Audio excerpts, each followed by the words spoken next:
جی السلام علیکم۔ آج میری آپ سے دوسری ملاقات ہے۔ ابھی میں بات کروں گا اپنی اپوائنٹمنٹ پہ، جو میری فرسٹ اپوائنٹمنٹ تھی 12 مارچ 1975 کو ڈی سی آفس میں۔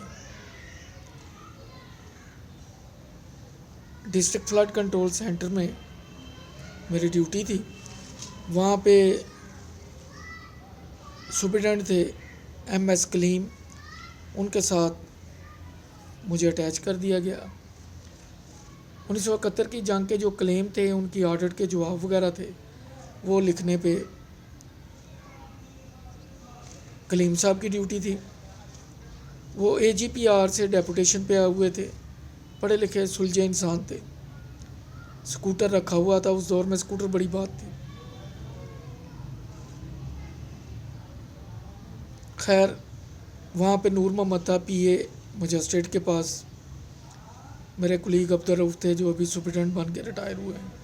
ایک لڑکا عاشق تھا بنگالی، وہ بنگلہ دیش سے جو آئے تھے، ایکسپیکٹریٹ ان میں تھا۔ ایک شاہ صاحب تھے عاشق شاہ، وہ فوت ہو گئے ہیں۔ اس کے بعد رحمت اللہ اکاؤنٹنٹ تھے، وہ بھی فوت ہو گئے ہوئے ہیں۔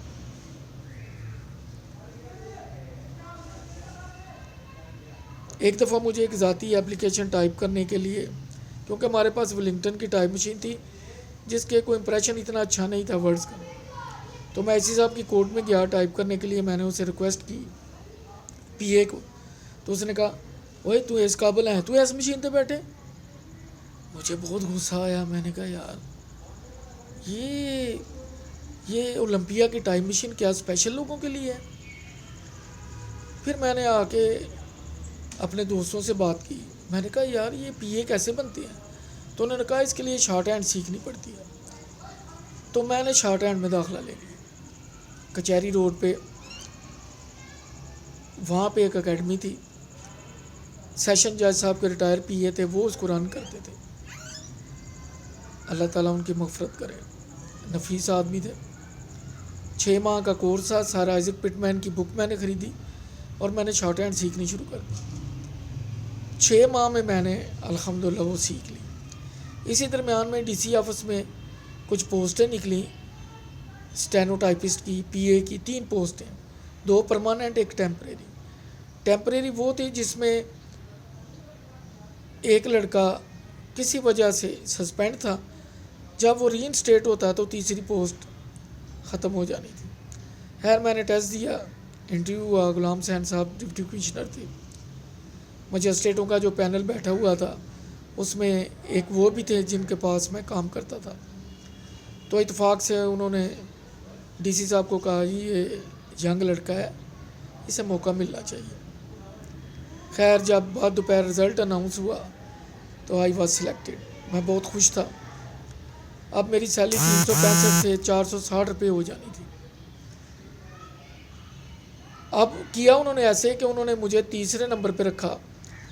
جو پہلے 2 تھے ان کے ملنے والے، انہوں نے ان کو پرماننٹ پہ رکھ لیا، مجھے اس کے اگینسٹ رکھا جو کسی وقت بھی سیٹ ختم ہو سکتی تھی۔ لیکن اللہ کا کرنا ایسا ہوا کہ ایک لڑکا جو لاہور سے ٹیسٹ انٹرویو کے لیے آیا تھا مینٹل ہاسپٹل سے، اس کا دل نہیں لگا اور واپس چلا گیا۔ اس طرح میں دوسرے نمبر پہ آ گیا۔ اب میری پوسٹ سیکیور ہو گئی۔ میں نے دھیان سے کام کرنا شروع کر دیا۔ اسی دوران میری پوسٹنگ اے سی صاحب کے پاس ہو گئی، اور یہ ایک بہت بڑا اعزاز تھا۔ انہی اے سی صاحب کے پاس جن کی عدالت میں میں ٹائپ کرنے گیا اور انہوں نے مجھے پی اے نے ٹائپ سے منع کر دیا۔ اور اللہ تعالیٰ کی قدرت دیکھیں کہ میں نے اسی سے چارج لیا، اسی نے مجھ کو چارج دیا۔ میں نے کہا جناب آپ کو یاد ہے آپ نے مجھے ڈانٹا تھا۔ تھوڑے سے شرمندہ ہوئے، لیکن چلیں بزرگ تھے، میں نے زیادہ بات نہیں کی۔ اب وہاں سے ایک نئے دن کا آغاز ہو گیا۔ اگلی بات انشاءاللہ کل آپ سے ہوگی۔ ایک کہاوت آپ کو سناتا جاؤں۔ ایک کوا تھا، اس کے 3 بچے تھے، نہیں 2 بچے تھے۔ ان کا گھونسلے میں آخری دن تھا۔ انہوں نے والد سے کہا کہ ابا جی کوئی یہو جی گل دسو کہ ساری عمر اسی مار نہ کھائیے، یعنی ہم کامیاب زندگی گزاریں۔ تو کوے نے اپنے بچوں سے کہا کہ جب کوئی پتھر اٹھائے یعنی روڑا پنجابی ٹیم، تو آپ نے اڑ جانا ہے۔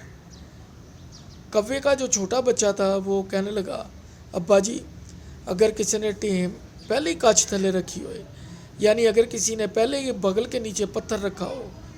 کوا اپنے چھوٹے بیٹے پہ بڑا خوش ہوا، اسے کہنے لگا پتر تو ساری عمر مار نہیں کھان لگا، کیونکہ تینوں یہ بھی پتہ لگ جانا ہے کہ اس بندے نے روڑا کچھ تھلے رکھا ہے۔ کہنے کا مقصد یہ ہے کہ وہ آدمی جن کو آپ جانتے ہیں کہ میرے ہمدرد نہیں ہیں، میرے دشمن ہیں، ان سے آپ ہمیشہ چکنے رہتے ہیں اور ان سے آپ کو نقصان نہیں پہنچتا۔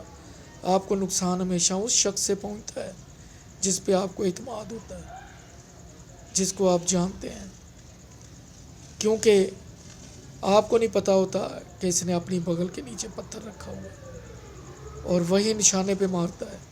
وہ آپ کی کمزوری کو جانتا ہے اور وہی آپ کو نقصان پہنچاتا ہے۔ انشاءاللہ باقی باتیں کر لوں گی۔